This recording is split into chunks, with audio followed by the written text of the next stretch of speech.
Hi అండి, ఎలా ఉన్నారు అందరూ? ఈ రోజు అయితే మంచి హెల్దీ వెయిట్ లాస్ రెసిపీతో అయితే మీ ముందుకు వచ్చేసాను. చాలా చాలా హెల్దీ అన్నమాట.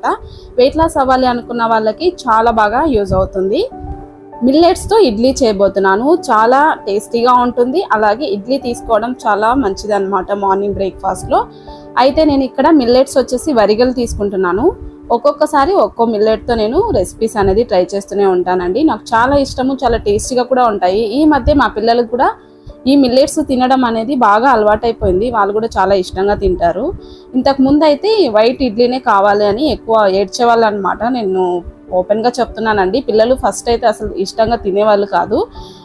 ఇప్పుడైతే చాలా వరకు అలవాటు చేసేసాను, తింటున్నారు కూడా, చాలా ఇష్టంగానే తింటున్నారు. వైట్ ఇడ్లీతో కంపేర్ చేస్తే ఇవి చాలా టేస్టీగా కూడా ఉంటాయి. అలాగే వాళ్ళకు మంచి హెల్దీ అనమాట. చిన్నపిల్లల ఎదుగుదలకు కూడా చాలా బాగా హెల్ప్ అవుతాయి. ఇది వచ్చేసి హాఫ్ కేజీ ప్యాకెట్ అండి. నేను డిమార్ట్లో తీసుకున్నాను.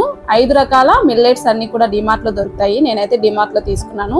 ఎక్కడైనా సూపర్ మార్కెట్లో కూడా దొరుకుతాయి, బట్ నేను అక్కడికి వెళ్ళినప్పుడు తీసుకొని వస్తాను అనమాట. ఈ గ్లాస్ తోటి నేను 2 గ్లాసుల వరిగలు తీసుకున్నాను. అలాగే 3/4 కప్పు పొట్టు మినపప్పు వేస్తున్నానండి. పొట్టు మినపప్పు చాలా చాలా హెల్దీ అనమాట. ఫైబర్ ఎక్కువగా ఉంటుంది, ప్రోటీన్ కూడా చాలా ఎక్కువగానే ఉంటుంది. కాబట్టి చాలా వరకు పొట్టుతో ఉన్న మినపప్పును వేయడానికి చాలా వరకు ట్రై చేయండి. వీటిని వచ్చేసి ఎక్కువగా క్లీన్ చేయాల్సిన అవసరం లేదండి. జస్ట్ 2 టైమ్స్ క్లీన్ చేయొచ్చు. మిల్లెట్స్ ఎప్పుడైనా సరే ఒక్కసారి క్లీన్ చేస్తే సరిపోతుంది. మరీ ఎక్కువగా క్లీన్ చేస్తే అందులో ఉన్న పోషకాలన్నీ పోతాయి అన్నమాట.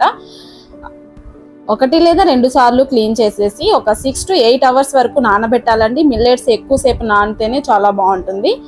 ఇవి నానబెట్టేసిన తర్వాత నేనైతే లంచ్కి ప్రిపేర్ చేస్తున్నాను. ఇది వచ్చేసి బెండకాయ ఫ్రై చేస్తున్నాను, అలాగే టొమాటో పప్పు చేస్తున్నానండి. చాలా చాలా బెస్ట్ కాంబినేషన్, నా మోస్ట్ ఫేవరెట్ కాంబినేషన్. నాకు చాలా ఇష్టం అండి బెండకాయ ఫ్రై అయినా పప్పు అంటే కూడా నాకు చాలా ఇష్టము. ఎప్పుడైనా సరే బెండకాయ గుజ్జు గుజ్జుగా రాకుండా ఉండాలంటే కొంచెం పెద్ద సైజు పీసెస్గా కట్ చేసుకోవాలి. అలాగే మూత పెట్టకూడదండి. ఎప్పుడైతే మనం మూత పెడతామో బెండకాయలో ఉన్న జిగురంతా బయటకు వచ్చి అయిపోతుంది అనమాట. పొడి పొడిగా క్రంచిగా రావాలి అనుకుంటే మూత పెట్టకుండా స్టార్టింగ్లోనే అస్సలు వేయకూడదండి. జస్ట్ పోపు వేసేసి వాటిని ఫ్రై చేసుకుంటే ఆ బంక అనేది లేకుండా మంచిగా క్రిస్పీగా వస్తాయి అనుకుంటే. ఇందులో మీరు కావాలి అనుకుంటే డీప్ ఫ్రై చేసిన పల్లీలు ఉంటాయి కదండి, పల్లీలు కూడా యాడ్ చేసుకోవచ్చు, చాలా బాగుంటుంది. పల్లీలు వేసినప్పుడు బెండకాయ ఫ్రై ఒట్టిదే తినాలనిపిస్తుంది నాకైతే, అంత టేస్టీగా ఉంటుంది. సో ఫస్ట్ అయితే ఈ బెండకాయల్ని మంచిగా అందులో ఉన్న జిగురంతా పోయేంత వరకు ఫ్రై చేసుకొని అందులో కొంచెం ఉప్పు, పసుపు, అలాగే కారం, ధనియాల పొడి, గరం మసాలా కూడా కొంచెం కావాలనుకుంటే యాడ్ చేసుకోవచ్చు. ఆ ఫ్లేవర్ నచ్చని వాళ్ళు స్కిప్ చేయొచ్చు. ఇవన్నీ వేసేస్తే మంచిగా ఫ్రై అయిపోతుంది. తర్వాత ఇక్కడ వచ్చేసి నేను బ్రౌన్ రైస్ కుక్కర్లో కుక్ చేస్తున్నాను. చాలా బాగా వస్తుందండి, పొడి పొడిగా వస్తుంది. ఇంకా పప్పు కూడా పోపు వేసేసి మంచిగా లంచ్ అనేది రెడీ చేసేసుకున్నాను. టమోటా పప్పు అయితే చాలా బాగుందండి. ఈ రోజు అయితే కొంచెం నేను కుంపట్లో మెంతికూర వేసాను కదండి, ఆ మెంతికూర కట్ చేసి వేసాను అనమాట. లైట్గా కొద్దిగా వచ్చింది. చూడండి బెండకాయ ఫ్రై ఎంత బాగుందో. సో చాలా క్రిస్పీగా ఉందన్నమాట.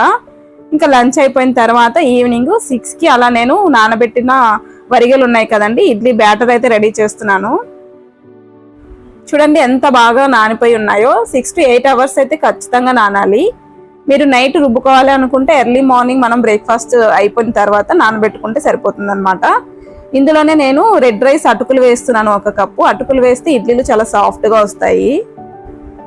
అటుకులు వేసిన తర్వాత ఒక 10 నిమిషాల వరకు బాగా నాననివ్వాలండి. అటుకులు కూడా నానితేనే కదా చాలా బాగా వస్తుంది అనమాట. 10 నిమిషాల తర్వాత నేను ఇప్పుడు ఇడ్లీ బ్యాటర్ వచ్చేసి గ్రైండర్కి వేస్తున్నాను. గ్రైండర్లో వేస్తే చాలా బాగా వస్తాయి. నేను దోశ బ్యాటర్ కానీ ఇడ్లీ బ్యాటర్ కానీ గ్రైండర్లో వేస్తాను. ఎప్పుడైనా వైట్ రవ్వతో చేసే ఇడ్లీలు అయితే మాత్రం మినపప్పు ఒక్కటి నేను మిక్సీలో వేస్తాను. తర్వాత నేను రవ్వ అయితే గ్రైండ్ చేయనండి, మిక్స్ చేసి వేసేస్తాను అనమాట. బ్రౌన్ రైస్తో కూడా నేను ఇడ్లీ చేశానండి, చాలా బాగా వచ్చాయండి. సో ఆ లింక్ కూడా నేను డిస్క్రిప్షన్లో ఇస్తాను, ఒక్కసారి చెక్ చేయండి. బ్రౌన్ రైస్తో కూడా ఇడ్లీలు చాలా సాఫ్ట్గా వస్తాయి, చాలా బాగుంటాయండి. పప్పు మొత్తం కూడా 1 టైం గ్రైండ్ చేయడానికి సరిపోయింది. నేను మొత్తం కూడా ఒకేసారి వేసేసాను. చాలా సాఫ్ట్గా బ్యాటర్ రెడీ చేసుకోవాలి. ఇలా రెడీ చేసుకున్న బ్యాటర్ తోటి ఇడ్లీలు చేసుకోవచ్చు, అలాగే దోశలు వేసుకోవచ్చు, పునుగులు, పొంగనాలు ఏదైనా వేసుకోవచ్చు అండి. మనం నార్మల్ దోశ బ్యాటర్తో ఏం చేస్తామో ఆ రెసిపీస్ అన్నీ కూడా ఈ బ్యాటర్తో కూడా మనం ట్రై చేయొచ్చు. చాలా హెల్దీ కూడా. పొంగనాలు అయితే చాలా టేస్టీగా ఉంటాయండి. అందులో ఆనియన్స్, క్యారెట్ అన్ని వేసుకుంటే చాలా బాగుంటాయి. రెసిపీ కూడా నేను చూపిస్తాను. సో ఇప్పుడు బ్యాటర్ అయితే రెడీ అయిపోయింది. మనం గ్రైండర్లో నుంచి బ్యాటర్ రిమూవ్ చేయాలి అంటే గ్రైండర్ రన్నింగ్లో ఉన్నప్పుడే మనం తీసుకుంటే మాత్రం నీట్గా వచ్చేస్తుంది అనమాట. ఏ మాత్రం కూడా గ్రైండర్లో వేస్ట్ అవ్వదు, చాలా మొత్తం కూడా రిమూవ్ చేసేసుకోవచ్చు. ఇప్పుడు ఒకసారి బౌల్లోకి తీసుకున్న తర్వాత అంతా కూడా ఒకసారి ఇలా కలిపేసుకొని మూత పెట్టేసి బయట పెట్టేసి మంచిగా ఫర్మెంట్ చేసుకున్న తర్వాతే ఫ్రిడ్జ్ లో పెట్టుకోవాలండి.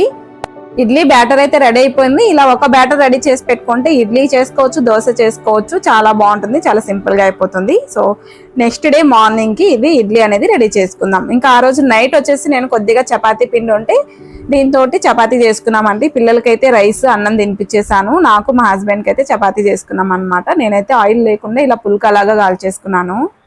చాలా బాగుంటుంది, నాకైతే చాలా ఇష్టం అండి. నా మోస్ట్ ఫేవరెట్ డిన్నర్ అన్నమాట. ఒక్కొక్కసారి లంచ్ లో కూడా తీసుకుంటూ ఉంటాను. చాలా బాగుంటుంది. ఇలా ఆనియన్ పప్పు చపాతీ తింటుంటే చాలా బాగుంటుంది. మా పాప కూడా చాలా ఇష్టంగా తింటుంది. తనకు కూడా చపాతీ అంటే చాలా ఇష్టము. అయితే చపాతీ పైన బటర్ తో కాలిస్తే చాలా ఇష్టంగా తింటుందండి. తనకు చపాతీ చికెన్ అంటే చాలా ఇష్టము.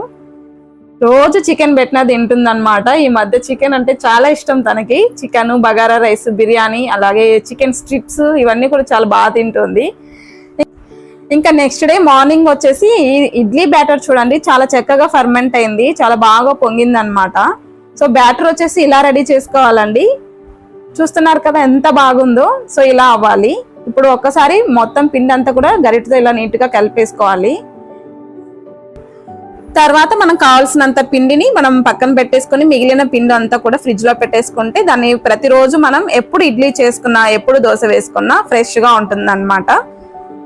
ఇప్పుడు మనం కావాల్సినంత పిండి తీసుకొని ఫస్ట్ అయితే ఇడ్లీ అనేది రెడీ చేసుకుందాము. కావాల్సినంత పిండిలో కొంచెం సాల్ట్ కూడా వేసేసుకొని మంచిగా కలిపేసుకొని ఇలా ఇడ్లీ ప్లేట్స్ కి ఆయిల్ అప్లై చేసేసుకొని మంచిగా ఇడ్లీలు చేసేసుకుంటే 15 to 20 minutes లో ఇడ్లీ అనేది రెడీ అయిపోతుంది అనమాట. ఇలా మిల్లెట్స్ తో పిండి చేసి పెట్టుకుంటే హెల్దీగా బ్రేక్ఫాస్ట్ అనేది పిల్లలు పెద్దలు అందరు కూడా చాలా హ్యాపీగా ఎంజాయ్ చేయొచ్చండి.